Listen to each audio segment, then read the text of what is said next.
I kind of touched upon this in my episode 34 review, but I just had to do a more thorough deep dive into it because now that I've had time to kind of sit with Naomi in terms of her deciding to withdraw the case, or more specifically, her representing the women. I was reading through the comments and someone said exactly what I was feeling, but I couldn't properly articulate in the video, and that's that why in the world did Bill offer a settlement for Naomi to throw out, and now all of a sudden she's backing out of it? Because, I've seen people feeling some kind of way about Naomi. Only a few, though. The majority just want to see Bill go down. But it's the fact that Naomi, currently, keep in mind, I'm recording this at 12:21 p.m.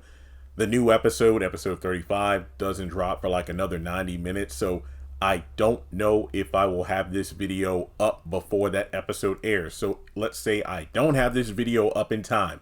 The episode airs and it pretty much debunks everything I have to say in this video.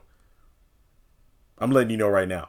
But Naomi is coming across as kind of very selfish when you think about it, because let me just point it out right now. Yes, she is legal counsel for these three women. And it's their final decision before Naomi does anything. Keep in mind, like when it comes to that settlement, it was their decision to not take the deal, even though they really wanted to. Naomi, as their attorney, did her due diligence by pointing out all the flaws in this settlement. Yeah, $1 million looks like a lot of money, but don't forget taxes. Yeah, getting your jobs back, leading a committee to make sure no sort of incident like this happens with other female employees, this, that, and the third. All that sounds great, but how did it feel to walk through the office today?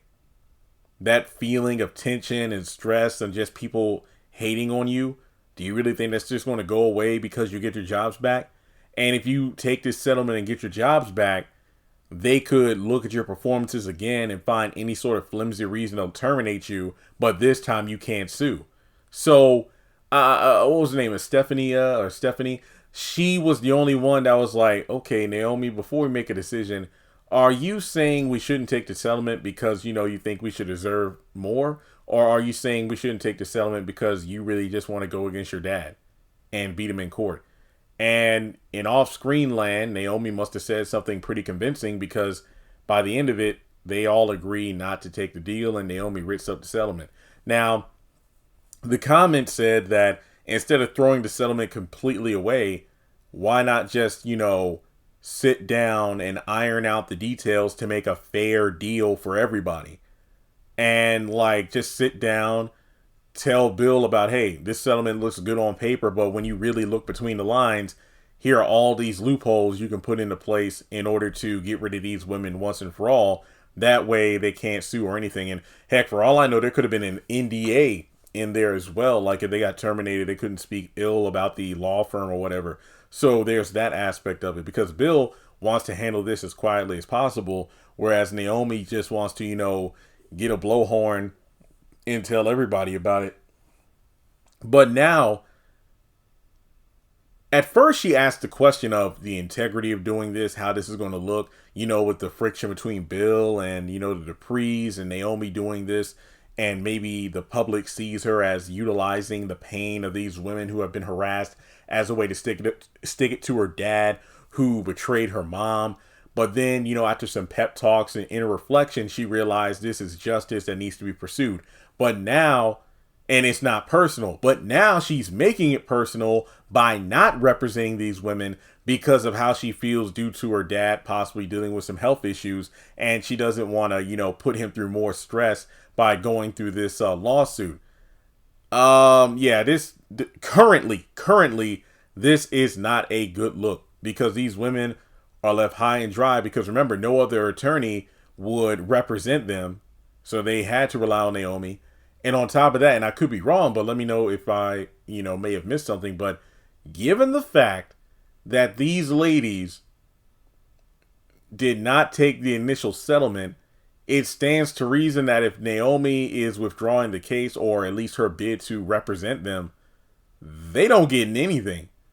And even if they did find another attorney who might be brave enough to step to Bill, but I doubt it, if Bill does come with another settlement, it could be far less than what the initial one was, meaning that the women are far worse off than when they initially started. So Naomi, this is unless she had like, okay, I'm stepping out, but I actually know another person who can represent you. But no, this is not a good look. And my hope, and I think I mentioned this in my review, my hope is that Bill does not take this line down. Like, you know what? No, I didn't raise a quitter. And if the only reason you want to bow out is due to the fact that you're concerned about me, then you're not a good attorney, because you're letting your personal emotions get in the way of your job. So honestly, that's how I hope things play out, but only time will tell. So let me know your thoughts in the comments section below, because it's kind of weird how Naomi, when her grandparents, and I think even Danny, when they all said, hey, maybe you shouldn't take the case or pull your punches with Bill, she refused. But now that she has her own concerns, all of a sudden I don't even want to throw a punch at all. So yeah, Naomi did. This is not a good look. Come on now. And then she's even talking about, like, if I win and bankrupt the company, how's that going to impact? Well, to be fair, Naomi, Bill, and all of them try to tell you before. You do know if you take this case, this isn't just going to impact the firm, to get back at Mike or get back at your dad if that's what you're doing. This is going to freak up the jobs of all the other employees at the firm as well. So she didn't want to back down. And hey, she stuck to her guns and she wanted to serve justice. But if she truly is backing out because of her own personal concerns over her father, then she is not a good attorney, because she's putting the needs or the emotional needs of herself and her family above the needs of the clients, the ones she said that she would, take care of. So you talked them out of accepting a big settlement, and now you're leaving them high and dry. Shame and a pity. So let's see how things unfold, and I'll catch you all in the next video.